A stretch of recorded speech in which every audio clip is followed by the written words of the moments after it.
नमस्कार मंडळी, सर्वांना श्री स्वामी समर्थ. स्वामी महाराजांच्या कृपेने तुमच्या मनातल्या सर्व इच्छा मनोकामना पूर्ण होत हीच महाराजांच्या चरणी प्रार्थना करूया आणि आजच्या व्हिडिओला सुरुवात करूया. नेहमी आपण आपला पगार होतो आणि पगार झाला की आपण काय करतो, तर तो पगार वाटत वाटत वाटत मग आपल्या घरी येतो. खरं तर तुमचा पगार किती पण असू द्या, आपण नेहमी मला लक्ष्मी प्राप्ती व्हावी किंवा माझी अप्राप्त लक्ष्मी मला प्राप्त व्हावी आणि प्राप्त लक्ष्मी स्थिर राहावी म्हणून काही ना काही सेवा करत असतो, काही उपाय करत असतो. त्याच्यातली सगळ्यात महत्त्वाची की आपला पगार झाला की आता कोणाचा 10 तारखेला होतो, कोणाचा 1 तारखेला होतो, कोणाचा 30-31ला होतो. प्रत्येकाच्या कर्मचाऱ्यानुसार आपापला पगार होतो. पण जे लोक उद्योगधंदा करतात त्यांच्यासाठी पण सांगणार आहे. पण आज फक्त मी जे लोक नोकरी करतात त्यांनी आपल्या घरातली जी काही लक्ष्मी आहे ती आपल्या घरामध्ये चिरकाळ स्थिर व्हावी म्हणून काही सेवा आहे ज्या तुम्हाला करायच्या आहेत. अगदी महिन्यातून एकदाच त्या तुम्हाला करायच्या आहेत. जसं तुम्हाला मी व्हिडिओच्या सुरुवातीला सांगितलं की आपण काय करतो की पगार झाले की आजकाल सगळ्या कॅशलेस व्यवहार असल्यामुळे कोणीही पगार काढून आपल्या घरी आणत नाही. आणि काय होतं ना, मग तो पगार चला आता पगार झाला आहे, येता येता मग किराणावाल्याचे पैसे द्या, दूधवाल्याचे पैसे द्या, घराचा मेंटेनन्स द्या, लाईट बिल भरा, हे भरा ते भरा, असंच आपण 70% अमाऊंट याच्यामध्ये जाते. मग घराचा हप्ता आहे, गाडीचा हप्ता, याच्यामध्ये 70% अमाऊंट आपली निघून जाते. मग अशा वेळेस आपण काय करतो, मग उरले जे काही पैसे त्यामध्ये आपण म्हणजे संपूर्ण महिना आपण काढतो. काही ठिकाणी तर असं असतं ना बघा, अगदी कमी पगार आहे, 20-22 हजार आहे, पण तरी लोकांना खूप मजा करताना पाहतो आपण. त्यांचं सगळं प्रॉपर मॅनेजमेंट असतं की एवढ्याला आपल्याला एवढंच करायचं आहे. मग त्याचं फक्त असं खाणं पिणं व्यवस्थित आहे, ते फिरतात. पण तरीही काही ठिकाणी असं असते की लाख रुपये पगार आहे पण शेवटच्या महिन्यामध्ये अगदी मंथ एंडला पैसाच उरत नाही आहे. आणि नोकरवाल्यांचं सहसा असंच होतं की पैसा उरत नाही. 10 तारखेला घराच्या आपण गेलात की त्यांचे पैसे संपलेले असतात. मग नंतरचे 15-20 दिवस कसे काढायचा हा मोठा प्रश्न पडत असतो. हे का पडतं, हा का प्रश्न पडतो, कारण आपण लक्ष्मी जी महिनाभर काबाड कष्ट करून आणतो आपल्या लक्ष्मीसाठी, ती आपल्या घरात आणतो का नाही. घरात आणत असाल तर ती परस्पर वाटत बसतो. ती लक्ष्मी अगदी तुम्ही 30,000, 40,000, 1,00,000, 2,00,000 हे सगळे पैसे काढून आणायचे. जितकी तुमची पेमेंट पगार आहे ती सगळी लक्ष्मी तुम्ही काढून आणायची. मग ती किती पण असू द्यात. आजही केंद्रामध्ये ही सेवा सांगितली जाते आणि 90% महिला ही सेवा नेहमी प्रत्येक महिन्याला करतात. तर आपला एवढा पगार आहे, एवढं काढू शकत नाही, थोडीफार अमाऊंट काढू शकतो का असं वाटेल तुम्हाला. मग त्याच्यावर सेवा करू शकतो का, तसं नाही. तुमचा सगळा पगार भलेही तुमचा 10,000 रुपये असू द्या, त्याच्यातली तुम्ही 5,000 वर सेवा केली तर म्हणजे 5,000साठी मी सेवा करते ना, तसं सांगायचं.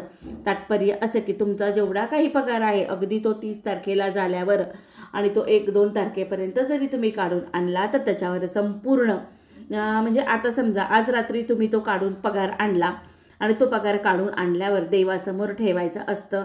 आधीच्या काळी ही प्रथा होती. तुमचे सासरे असेल, तुमचे आई वडील जे काही असतील तर ते त्यावेळेस ते करत असतील. संपूर्ण दिवस रात्रभर ते देवासमोर ठेवलं जायचं. भलेही तेव्हाच्या काळी हा सेवा वगैरे हा प्रकार नव्हता, तरीही देवासमोर ते ठेवले जायचे.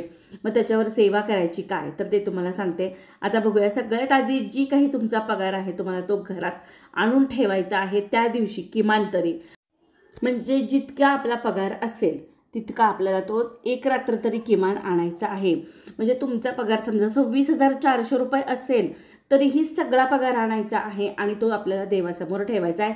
घरामध्ये पगार आणताना तो 1ही रुपया खर्च न करता आणायचा आहे. नंतर आपल्याला तो जो पगार आणल्यावर आपण त्याच्यावर सेवा करायची आहे.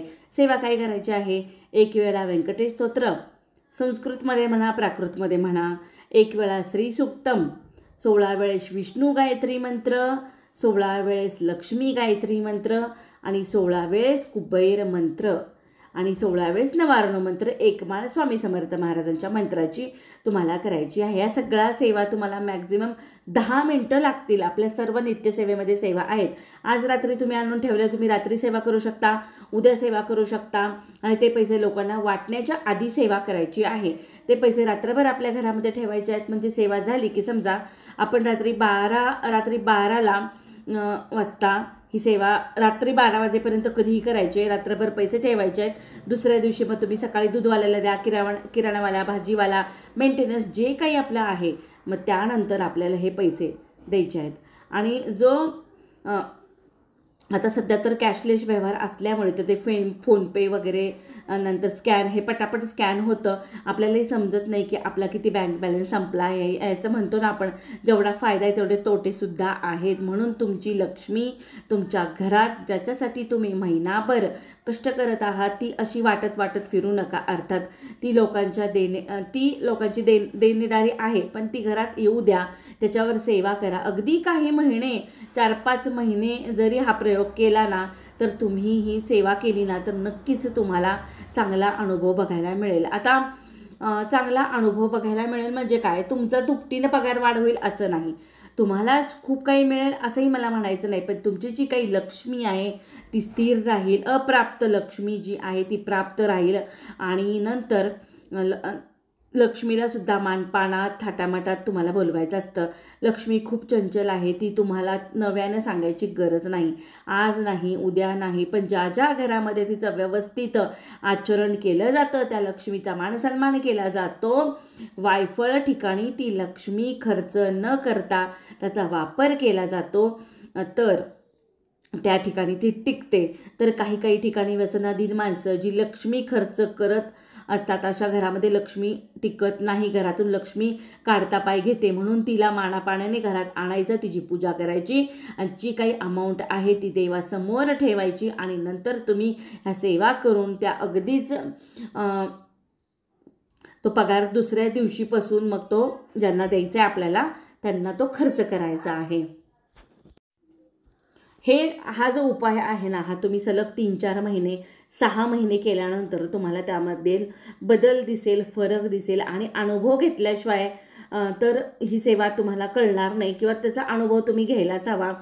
आणि माझ्या घरात तर एक दिवस लक्ष्मी आलीच पाहिजे असं सांगा घरच्यांना. तुम्ही महिनाभर त्यासाठी काबड कष्ट केले, तुम्हाला ते मिळालेत पैसे, मग ते वाटत येणं कितपत योग्य आहे. लक्ष्मीला पण मानापानाने फक्त वर्षातून एकदाच लक्ष्मी पूजन करायचं नसतं हो. तर ते प्रत्येक वेळेस जेव्हा तुम्हाला तुमच्या कष्टाचे पैसे येतात, तेव्हा ते लक्ष्मीपूजन केलं पाहिजे.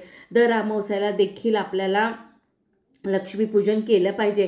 ह्या ज्या सेवा आहेत ना केंद्रात सांगितलेल्या, तर ह्या जे लोक मनोभावे करतात आणि ह्या पद्धतीनं करतात, तर त्यांच्या घरामध्ये लक्ष्मी स्थिर झालेली आम्ही बघितलेली आहे. आणि केलेल्या सेवेचं फळ देव देतोच, इतका अनुभव, म्हणजे त्याचा खूप असा अनुभव घेतलेली लोक आहेत.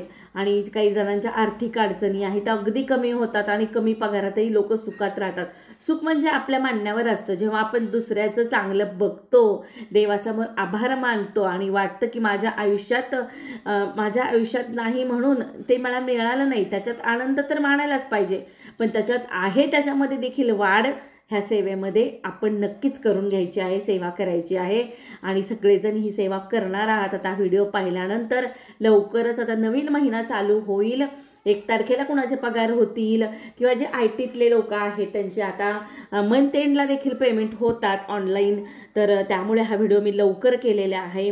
तर 1 ते 10 तारखेपर्यंत असू द्या, नाही तर केव्हा तुमचं पेमेंट होणार असू द्या, नक्कीच तुम्ही ही सेवा करताल अशी आशा बाळगते आणि आपल्या घरामध्ये नक्कीच लक्ष्मी स्थिर करून घेताल. त्यासाठी हा छोटासा व्हिडिओ आहे. कसा वाटला कमेंट करून नक्की सांगा. आवडला असेल तर एक लाईक नक्की करायला विसरू नका. चला तर मग अशाच माहितीपूर्ण व्हिडिओमध्ये परत भेटूया. सर्वांना श्री स्वामी समर्थ.